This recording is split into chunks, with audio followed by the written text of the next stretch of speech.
Indépendance totale. 7h, 10h sur Radio Courtoisie, ligne droite, Corentin Périni.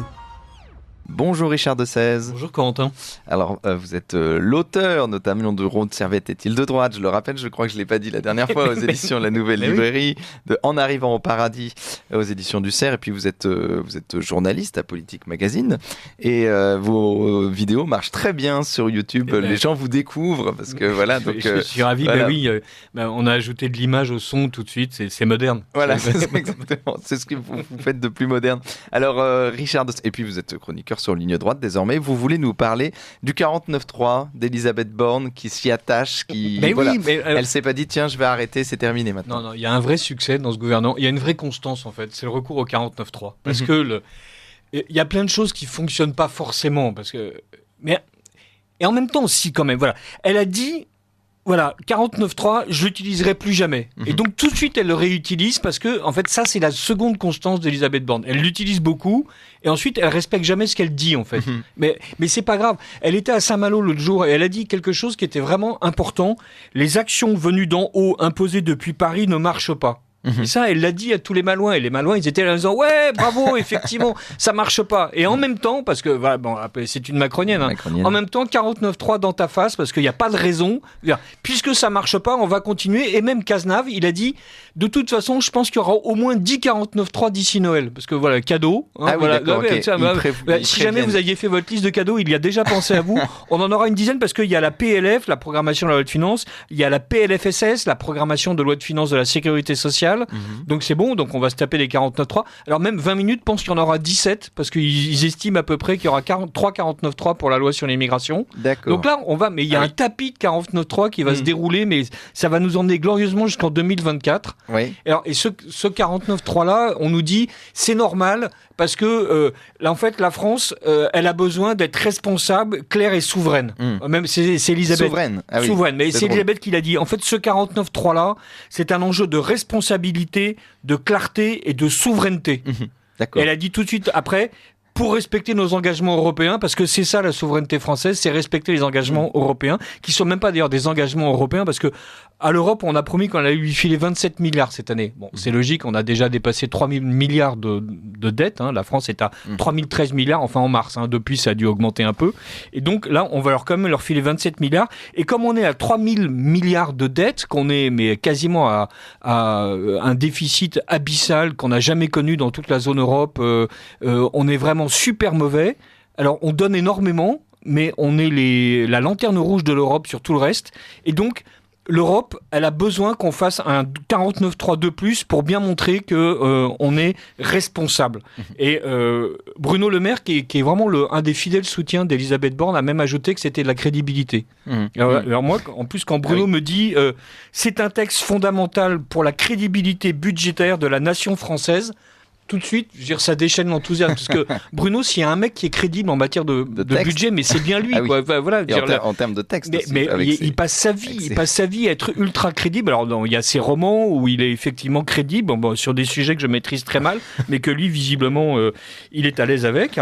Et ensuite, sur la trajectoire de réduction du déficit public, parce que c'est comme ça qu'il cause, quand, à Matignon, à la Chambre, à l'Élysée, partout où Macron va, on parle pas du fait d'être dans les choux, d'être complètement planté, d'être à la lanterne jour de rôle. Non, on dit on a une trajectoire de réduction du déficit public et on va promettre une trajectoire à Bruxelles. Et Bruxelles dit mais non, mais je veux pas de trajectoire en fait, je veux qu'il y ait moins d'argent. J'en veux plus pour moi et je veux que vous en dépensiez moins pour les Français.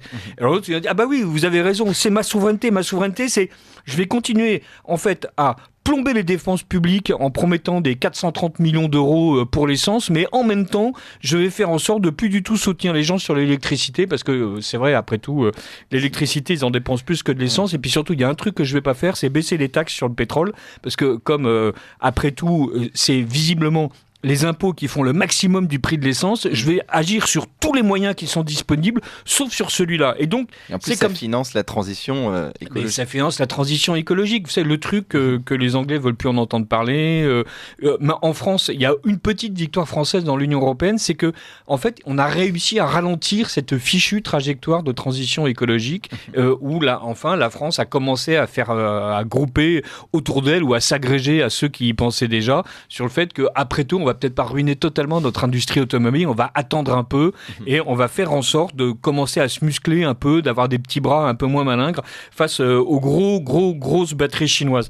Et donc, Elisabeth, elle est droite dans ses bottes, elle nous dit, pas de problème, 12e 49.3, Cazenave revient derrière, un peu pour désamorcer, dire, ils sont bons en communication. Alors là, il y avait la NUPES qui était toute excitée et Cazenave tout de suite dit, mais t'inquiète pas, il y en aura encore 10 de plus, je le répète, selon 20 minutes, il y en aura même 17 d'ici Noël.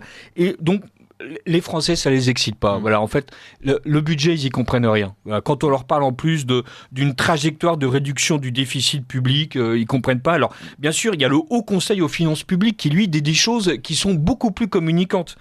Alors même que les hypothèses de croissance demeurent optimistes, l'inflexion modeste de la trajectoire de la dette expose au risque d'une divergence accrue avec le reste de la zone euro. Alors là, tout de suite, les gens disent là, j'ai compris. Passez-moi une pancarte, je vais écrire sur la pancarte en défilant devant Matignon, alors même que les hypothèses de croissance demeurent optimistes, l'inflexion modeste de la trajectoire de la dette expose au risque d'une divergence accrue avec le reste de la zone euro. Aucune occupation. Voilà. Là, on est vraiment bien parce que, une fois de plus, je le répète, 3 000 milliards de dettes. Macron, de son côté, avait dit d'accord, Elisabeth a dit qu'elle ne remploierait plus jamais le 49.3. Moi, je vous dis, ça n'engage qu'elle. Alors, quand Macron dit à un de ses ministres, ça n'engage que toi, ça veut dire tu as dit une bêtise, camarade. Voilà. Donc, alors, débrouille-toi. Ça m'est complètement égal. Tu comprends, il y a un truc qui est en jeu, c'est ma crédibilité. Et comme le dit Bruno, parce que quand Bruno parle, tout le monde l'écoute. Et il y a un truc qui est en jeu, c'est notre souveraineté. Notre souveraineté, c'est le fait d'être le clébard de l'Europe. Et donc, voilà, comme on a besoin d'être le clébard de l'Europe et que tu vas pas faire en sorte que Bruno, les yeux bleus, il apparaisse comme moins crédible que les autres, eh bien, voilà, ton 49.3, tu vas quand même te le manger. Mais demande à Cazenave d'expliquer qu'il y en aura 10. Parce que, comme ça, là, t'annonces ton 49.3, ça excite pas trop les Français. De toute façon, c'est une PLF, ils s'en foutent. Alors, on est quand même les seuls à considérer que c'est complètement normal. Oui, normal, mais dans le reste du monde, chaque fois qu'il y a un conflit budgétaire, les gouvernements sautent. Chaque année, on nous parle du shutdown aux États-Unis. Alors là, tout le monde se fait peur. Oh là là, ils vont pas voter. Et puis, en fait, si, ils finissent par voter. Mais ils ont négocié comme des chiens. Et là, nous, on négocie rien. C'est que de l'argent, on s'en fout. L'argent, c'est magique. Vous savez, c'est comme disait François Hollande, l'argent, ça coûte pas, c'est le gouvernement qui paye. Évidemment, le fait qu'il y a sans doute des impôts quelque part, ça excite pas trop les Français. Et surtout, la vraie démocratie française, c'est le fait de faire en sorte que, en fait, les ministres sont responsables de rien. Oui. Voilà.